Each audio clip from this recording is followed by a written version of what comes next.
안녕하십니까. 이제부터는 중급 수준의 영상을 좀 만들어야 될 것 같습니다. 이평선하고 캔들 거래량하고 패턴 이런 건 좀 보이는데 파동이 보이지 않는다. 또 추세가 어떻게 가는지 잘 구분이 안 된다. 이런 분들 좀 있거든요. 특히 파동이 어렵다고 합니다. 어디가 1파인지 3파동 시작은 어디인지 이걸 모르니까 목표가도 애매하고 매도도 어렵다 이렇게 말씀하시거든요. 그래서 우리가 주가 공부를 할 때 제일 중요한 것이 1번이 추세다 그리고 2번이 파동인데 이것을 구분해서 얘기하지 않고 1번 추세와 파동이 제일 중요하다 이렇게 얘기를 합니다. 근데 실제 이 과제는 중급 수준이 되어야 이해할 만한 좀 어려운 내용들입니다. 그래서 눈에 먼저 보이는 캔들, 거래량, 이평선 먼저 공부를 하게 되지요. 그러면서 작은 수익은 내는데 큰 걸 보지 못해서 작게 수익 내다가 크게 손실 보는 이런 경우가 생기면 이제서야 파동과 추세가 공부의 필요성이 이제 느껴지면서 찾게 되는 그런 단계가 되겠습니다. 그래서 파동만을 공부하기에는 이게 연결이 되어야 되는데 좀 따로 해서 연결시키기는 좀 그렇고 해서 추세 속에서 파동을 카운팅하는 겁니다. 상승 추세에서 엘리어트 파동을 카운팅했을 때 이 현재 주가 위치가 어딘지를 확인해서 상승 여력이 큰지 하락 여력이 큰지를 판단하고 매수와 매도 타점을 잘 잡기 위해서 파동을 계산하는 거지 않습니까? 그래서 추세 속에서 파동을 계산할 수 있어야 된다. 파동을 구분해서 공부하면 연결시키기에 또 다른 어려움이 있다. 그래서 가장 중요한 추세부터 이제는 중급 수준이니까 추세부터 보고 그 속에서 파동을 찾는 연습을 연계해서 공부를 해야 이 주지표와 보조지표들 패턴까지가 쭉 연결되면서 공부가 좀 더 빨리 완성될 수 있다. 그래서 추세와 파동을 식별하는 방법이다. 이렇게 제목을 했고요. 추세부터 먼저 보겠습니다. 추세가 더 중요하거든 사실. 추세를 어떻게 식별하는지 이것을 먼저 보고 다음 편 영상에 파동에 대해서 이렇게 한번 제작해 볼까 합니다. 추세부터 알아보겠습니다.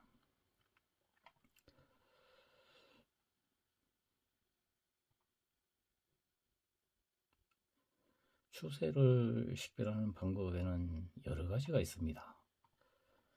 그 중에서도 이게 경기순환주기표입니다. 그러면 검은색 선을 기준으로 우상향할 때는 경기가 확장 국면이겠죠. 우하향할 때는 수축 국면입니다. 그래서 회복기, 화랑기, 정점 찍고 후퇴기, 침체기 이런 식으로 해서 다시 저점을 찍고 호경기 사이클이 오면 다시 경기는 확장되고 이런 형태로 경기 순환 주기가 흘러갑니다. 당연히 실적이 좋고 세계 경기가 좋아지면 이 하란기로 호경기로 실적이 쌓이겠죠. 그래서 이렇게 경기가 좋을 때 수익이 늘어나고 경기가 안 좋으면 수익이 줄어드는 이런 사이클, 이런 기업들을 가지고 경기 민감주라고 합니다. 대표적인 게 반도체 있죠. 삼성전자, 하이닉스. 그래서 우리나라 경기는 지금 어떻습니까? 이렇게 수익이 올라가는 실적 성장형 확장기입니까? 아니죠. 원래 경제 성장 전망률은 1.8%입니다. 높지 않습니다. 저성장 국면입니다. 장기 저성장 국면으로 우리나라는 이미 접어들었고 경기를 도와주는 금리가 저금리냐? 현재 기준금리는 3.0%입니다. 경기 성장률은 1.8%, 금리는 3.0%. 기업하기 좋은 환경이 아닙니다. 아직은 주가가 상승하기 어렵습니다. 그래서 경기 사이클을 추세를 확인할 때 금리 대비 성장률이 더 높아야 이 상승 추세장으로 갈 수 있는 것을 성장률과 금리 차이로도 이것을 추세를 식별할 수 있어야 됩니다. 그 방법이 하나가 있고요. 다음 방법으로는 이것을 경기 사이클로 이렇게 한번 옮겨 보겠습니다. 자, 여기 보면 회복기, 성장기, 성숙기 올라가는 요 상승 국면에서는 기업의 매출이 증가하고 따라서 영업이익과 ROE가 증가하는 이런 성장 사이클. 요 세태기에는 매출, 영업이익, ROE가 동시에 낮아지는 이러한 경기 사이클 구조를 가지고 있다고 보면 되겠죠. 근데 여기서 우리나라 같은 경우에는 평균 이 상승 사이클이 평균 31개월입니다. 근데 미국은 4대 패권 국가를 가지고 있지 않습니까? 한번 상승 사이클로 접어들면 미국은 66개월입니다. 평균 5년입니다. 그런데 아주 경기가 좋을 때는 플러스 알파에서 10년 성장 국면으로 갑니다. 미국이 엄청 좋죠. 그래서 돈 벌려면 미국에 투자해야 되는 겁니다. 쇠퇴기, 우리는 31개월 상승, 3일절 만세 하면서 이렇게 31개월 평균 올라갑니다. 2년 보는 사람도 있는데요. 평균 31개월로 기억해 두시고요. 내려갈 때는 이게 우리나라 평균 18개월 내려갑니다. 18 욕하면서 내려가요. 그래서 코로나 이후에 21년 6월부터 22년 12월까지 18개월 딱 조정받습니다. 욕하면서 내려가요. 18개월 하면서. 그런데 우리보다 상승 국면이 길었던 미국은 우리는 짧아서 조정받고 있는데 더 올라갑니다. 더 올라가다가 이후에 조정받는데 미국은 13개월밖에 조정을 안 받아요. 13일 밤에 금요일, 서양에서는 13이라는 숫자 별로 안 좋아하잖아요. 우리는 18 내려갔는데 얘들은 더 올라가서 천천히 내려오는데 그것도 짧게 내려옵니다. 13개월. 우리는 31개월 상승에 18개월 수축기. 미국은 66개월 평균에 플러스 알파 때는 10년 평균. 조정은 13개월. 5년 상승하고 13개월 1년 적금 든다 생각하면 미국은 또다시 우상향합니다. 10년 상승에 13개월 조정받으면 조정도 아닌 거죠. 이거는 그냥 1년 적금 들고 있다 생각하면 되는 겁니다. 돈 벌려면 미국의 자산의 3분의 1 이상은 미국에 투자하고 국내도 나누어서 이렇게 투자하는 것이 아주 유리하지 않을까. 경기 사이클만 이해해도 그 나라의 평균 상승 국면, 수축 국면 이 기간만 확인해도 지금이 상승장인지 하락장인지 추세를 확인할 수 있는 두 번째 방법이 됩니다. 그러면 그 나라가 평균 이만큼 상승한다고 했는데 그렇다면 차트에서는 어떻게 볼 수 있을까? 차트에서 크게 월봉으로 볼 수 있습니다. 자, 이게 월봉의 이해인데요. 월봉에서는 경기 사이클을 볼 수 있습니다. 이게 월봉의 6개월 이동평균선이라고 보시면 됩니다. 우리나라의 경기 사이클은 일봉 차트에서는 6개월선 120일 이동평균선이 경기선을 표현하는 것이고요. 요거를 좀 줄여서 월봉으로 크게 이렇게 볼 때는 월봉의 6개월선이 일봉의 120일선하고 동일합니다. 그래서 월봉의 6개월 이동평균선을 경기선이라고 이해하시면 되겠습니다.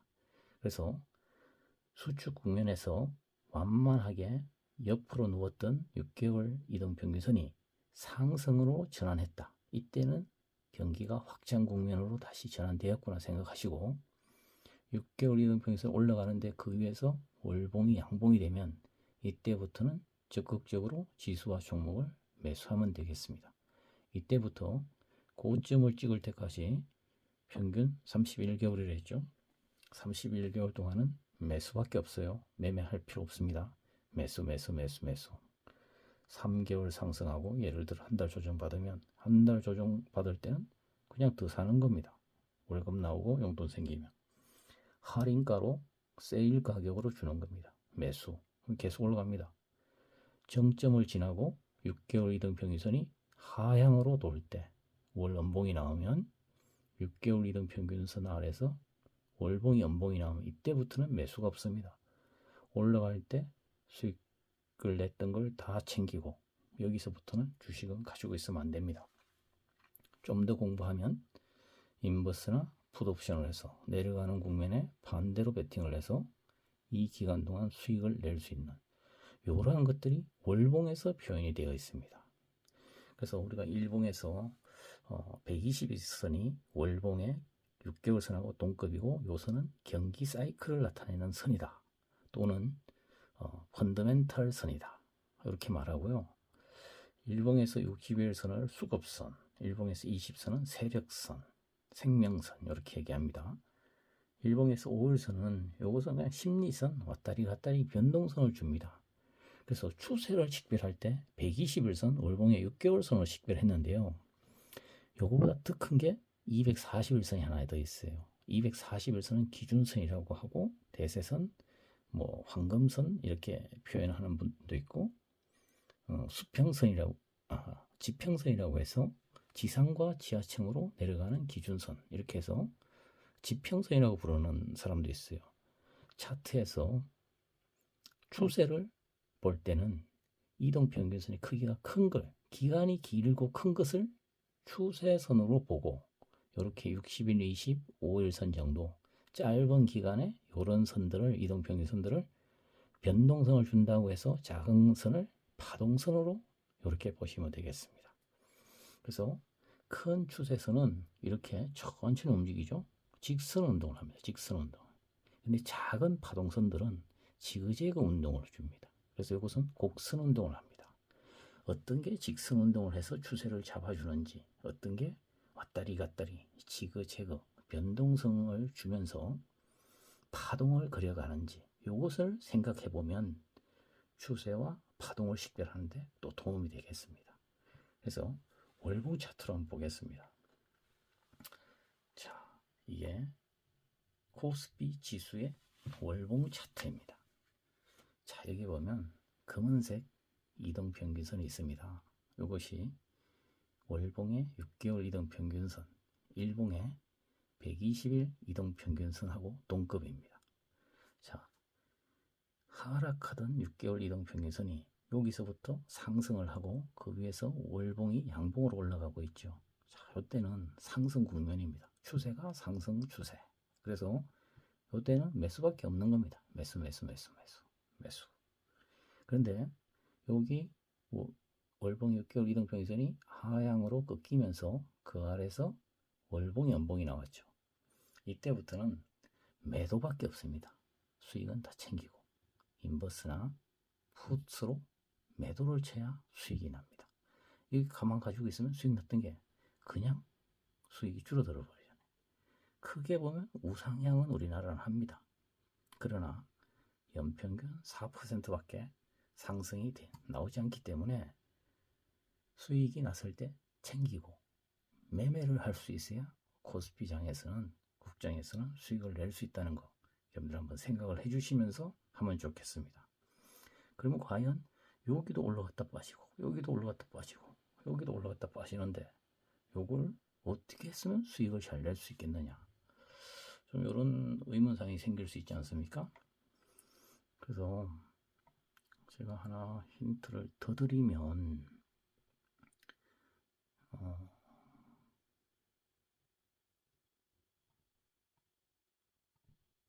자, 여기다가 신호를 하나 더 넣겠습니다. 자, 여기 나왔습니다. 월봉의 6개월 선이 위로 올라가면 이렇게 화살표가 하나 나옵니다. 아래로 꺼지면 이렇게 화살표가 하나 더 나오게. 6개월 이동평균선 아래 음봉이면 매도, 6개월 이동평균선 위에 양봉이면 매수를 하는 겁니다. 월봉만 가지고 매매를 결심해도 다 됩니다. 이게 가장 효과적입니다. 여기 볼까요? 내려가는데 음봉이면 매도 쭉 내려옵니다. 여기 잠깐 올랐어요. 매수했는데 여기 매도하랍니다. 별 수익 없어요. 매도로 갑니다. 근데 여기 다시 매수하랍니다. 근데 여기 또 매도하랍니다. 이 구간에서 별 수익이 없죠. 근데 여기 보십시오. 상승 사이클 잘 만났을 때는 여기서 잡았는데 여기까지 수익을 먹습니다. 여기 매도했죠. 여기까지 또 아래쪽 수익을 먹습니다. 이런 식으로 해서 월봉을 추세로 해서 매매를 하시면 훨씬 더 수월하고 쉽게 매매가 된다는 거 여러분들 한번 생각해 주시면 좋을 것 같고요. 그래서 월봉의 6개월 선보다 더 큰, 여기 보면 여기 12개월 선도 있고 24개월 선도 있고 72개월 선 있잖아요. 더 큰 선들이 기간이 길기 때문에 매직 기간이 길고 더 큰 거기 때문에 힘이 더 셉니다. 그래서 일단은 6개월 선으로 얘기했지만 장기적으로는 큰 이평선도 활용하는 것도 생각해 볼 수 있겠습니다. 그래서 월봉에서 추세를 식별하는 방법은 6개월 이동평균선 이렇게 해서 추세를 우리가 상승장, 하락장을 구분할 수 있다. 이런 장에서는 좀 아리가리 하니까 어렵겠죠. 그렇지만 한번 추세가 나올 때는 이렇게 위아래 큰 걸 식별할 수 있다는 걸 월봉에서 보는구나. 이걸 한번 생각해 놓으시고요. 일봉의 121선이 월봉의 6개월 선이라고 했잖아요. 그러면 일봉에서 추세를 식별하는 방법은 없겠느냐? 있습니다. 일봉에서도 한번 보겠습니다. 자, 일봉으로 왔습니다. 자, 제가 차트에는 항상 이동평균선의 색깔이 똑같잖아요. 검은색이 5일선, 빨간색이 20일, 녹색은 60, 파란색은 120, 자색은 240입니다. 자, 일봉 차트에서 추세선은 큰 게 추세입니다. 큰 게. 오랜 기간 매집했고 직선 운동을 하기 때문에 오랜 기간 매집했기 때문에 힘이 더 셉니다. 그래서 큰 것들이 직선 운동을 하는 방향성을 주는 추세입니다. 그래서 여기서 추세선은 240이 제일 크죠. 240과 120이 추세선이고 60, 20, 5일 이동 평균선은 좀 더 작기 때문에 얘들은 와리가리 곡선 운동을 하는 파동선이다. 이렇게 보시면 되겠습니다. 그래서 여기 보시면 240도 상승 중에 있고 120도 상승 중에 있습니다. 이때를 가지고 상승 추세다 이렇게 보시면 되겠습니다. 자, 여기서 색을 한번 넣어 보겠습니다. 120하고 240 사이에 이 두 개가 상승하면 상승 국면인데 이 두 이동평균 사이에 간격이 넓어지는 공간이 있습니다. 간격이 이렇게 여기 좁은데 여기 갈수록 넓어지잖아요. 이렇게 120과 240 이동평균선의 간격이 넓어지면 역시 추세는 상승 추세인데 더 가파른 상승 추세라는 겁니다. 메이저 세력들의 수급이 더 많이 들어오고 기업의 국가의 지수의 생산성이 더 높아지는 단계라고 생각을 하면 되겠습니다. 그래서 일봉의 이동평균선을 보면서도 상승 추세인지 하락 추세인지 여기 보시면 파란색으로 역배열에 120과 240이 역배열의 간격이 넓어지고 있으면 지금은 상승 추세겠습니까? 하락 추세겠습니까? 하락 추세에서 반등이 나오고 있는 중입니다. 여기서 잠깐 역배열에 이렇게 하락으로 전환되는 것 같았지만 바로 또 올리지 않습니까? 요럴 때는 좀 애매하지만 사실은 이렇게 크게 봤을 때는 우상향하고 있기 때문에 여기서부터 여기까지는 상승 추세로 보시는 게 맞겠습니다. 그래서 일봉 차트에서도 큰 게 추세고 작은 이평선이 곡선 운동을 하기 때문에 파동선이다. 이렇게 생각을 하시면 어떨까 싶습니다. 그러면 일봉에서 큰 게 추세라고 했는데 장단기 추세로 구분할 수도 있지 않느냐. 장단기 추세선도 구분을 해볼 수 있겠습니다. 예를 들어서 5일 이동평균선보다는 20일 이동평균선이 크고 20보다는 60일선이 3개월선이니까 더 이동평균선 기간이 길지 않습니까? 그러면 장기 추세선은 120과 240주와 그건 알겠어. 근데 이 파동선 중에서 제일 큰 60이 한 파동 갈 때 그거보다 좀 작은 20이 정상 파동일 때는 이렇게 여러 번 파동을 주면서 이건 5파동 상승했습니다만 이렇게 갈 때 그러면 중기 추세선으로 60 이동평균선을 활용하고 그거보다 짧은 20 이동평균선을 파동선으로 활용하면 안 되겠느냐. 충분합니다. 그래서 요 60일선을 가장 큰 파동선이면서 중기 추세선으로 활용하기도 합니다.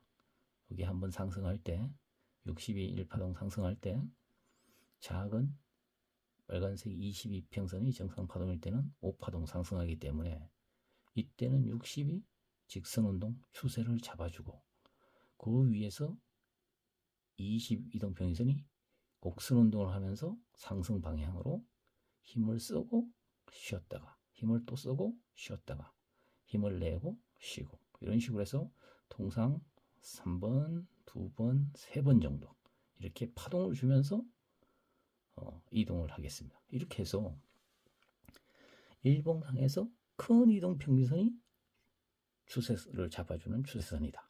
60일부터 5일선까지는 곡선 운동하는 파동선이었는데 단기로만 나누지 말고 중기로 해서 5개 중에 60일 이동 평균선이 이렇게 중기 추세선으로 활용할 때 21선과 5일선은 파동선이 될 수 있다. 그러면 아주 단기로 20일 이동평균선이 1파동 움직일 때 5일 이동평균선이 파동을 주면서 가는 경우 그러면 20일 이동평균선을 단기 추세선으로 쓸 수 없는가? 쓸 수 있다는 겁니다. 그래서 20일 이동평균선이 1파동 상승할 때 5일 이동평균선은 정상파동일 때 5파동 상승하니까 요 상승간에는 단기 20일 이동평균선을 추세선으로 5일선은 파동선으로 이런 식으로 해서 1파 구간, 3파, 5파 구간 여기 쌍봉입니다. 조정이 있기 때문에 하락쇼 3파 저점 안 깨고 높아졌죠. 그래서 장기 추세선, 중기 추세선, 단기 추세선으로 이동평균선을 쓸 수도 있고 이것을 일봉 차트에만 쓰는 게 아니고 데이 매매 하시는 분들은 30분봉 차트입니다. 30분봉 차트로 바꾸면 30분봉의 241 이동평균선은 일봉의 20일선과 동급이고 30의 60일 이동평균선은 일봉의 5일선과 동급입니다. 30분봉 차트에서 240과 120을 추세선으로 보고 60과 20도 단기 추세선으로 보고 5일 이동평균선을 파동선으로 활용해도 된다는 것입니다. 그래서 데이 매매 하시는 분들은 30분 차트로 바꿔도 일봉 차트 외에 큰 것이 추세선이 될 수 있고 작은 이동평균선을 변곡을 주는 파동선으로 활용해서 매매를 할 수 있다. 이렇게 한번 생각을 해보시면 좋겠고요. 그러면 과연 이동평균선만 가지고 추세를 식별할 수 있는 것이냐? 캔들로는 추세를 파동을 구분해서 볼 수 없느냐?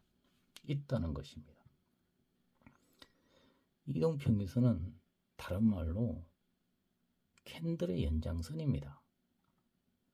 그래서 그냥 일봉 차트에 있는 하나의 캔들은 일봉입니다. 일봉. 작은 캔들이죠. 근데 여기다가 월 단위로 색을 입히면 빨갛고 파란색이 월봉입니다. 그래서 색깔 있는 캔들을 빅캔들, 요 속에 있는 일봉 캔들을 스몰 캔들이라고 합니다. 빅캔들과 스몰 캔들이 같이 있습니다. 그러면 캔들로 봤을 때 일봉 캔들보다는 월봉 캔들이 더 크죠. 기간이 길고 세력의 방향은 큰 돈을 쓰는 에너지는 월봉의 방향으로 가고 있고 일봉과 주봉은 왔다리 갔다리 변동성을 주는 겁니다. 그래서 캔들로 볼 때 큰 걸 먼저 봐라. 월봉, 큰 게 추세다. 작은 것은 변동성이다. 월봉과 연봉 캔들이 크기 때문에 추세선이고 주봉과 일봉은 왔다리 갔다리 흔들리는 심리가 흔들릴 수 있는 변동성을 주기 때문에 우리가 큰 것을 기준으로 삼아서 추세선, 작은 캔들 변동성이 많이 나타나기 때문에 변동성 이렇게 구분하고 매매 결심은 큰 것의 방향, 추세의 방향으로 매매를 결심하고 작은 것에 파동이 주어질 때 이 파동을 이용해서 낮은 매매 타점을 잡는데 효율적으로 쓸 수 있다는 것입니다. 그래서 추세를 알고 파동을 고려할 줄 알면 훨씬 더 매매 타점이 달라지고 매수의 자리, 높이 올랐을 때는 매도의 자리, 또 상승 여력이 상승 파동의 초기일 때는 매수를 해야 되고 5파동 상승 중에는 엘리어트 파동을 카운팅해서 여기서는 매수를 하면 안 되는구나. 매도를 하고 기다려야겠구나. 결국에는 매매 타이밍을 잘 잡기 위해서 추세와 파동을 우리가 공부하고 카운팅한다는 걸 생각하면 추세는 이렇게 이해하면 되겠구나. 그 속에 파동이 같이 들어가는구나. 파동을 따로 배우고 추세를 따로 배워야겠다. 이게 아니고 더 중요한 것은 추세다. 상승 추세인지 알아야 매수를 해서 돈 벌 수 있고 하락 추세인지 알아야 도망가서 손실을 줄일 수 있고 추세의 방향도 모르는데 매매를 하고 있진 않은지 이런 사람들이 5년, 10년 투자했는데도 추세의 방향 모르면 몰라요. 이런 사람도 많기 때문에 이 영상을 보면서 앞으로 어떻게 공부를 해야 되고 어떤 식으로 추세와 파동을 계산해 봐야 될까, 공부해 봐야 될까, 이런 생각들을 더 해보는 시간이 되었으면 좋겠습니다. 이거는 중급 수준이기 때문에 한 번 들어서는 이해가 안 됩니다. 반복해서 최소 5번 이상, 10번 이상도 들어야 됩니다. 그렇게 듣다 보면 어느 순간에 추세와 파동이 이렇게 구분이 되겠구나 들리기 시작하고 보이기 시작할 겁니다. 그때부터는 매매에 자신감이 생기고 안정성이 달라지니까 반복해서 시청하시면 도움이 되겠습니다. 이상 마치겠습니다.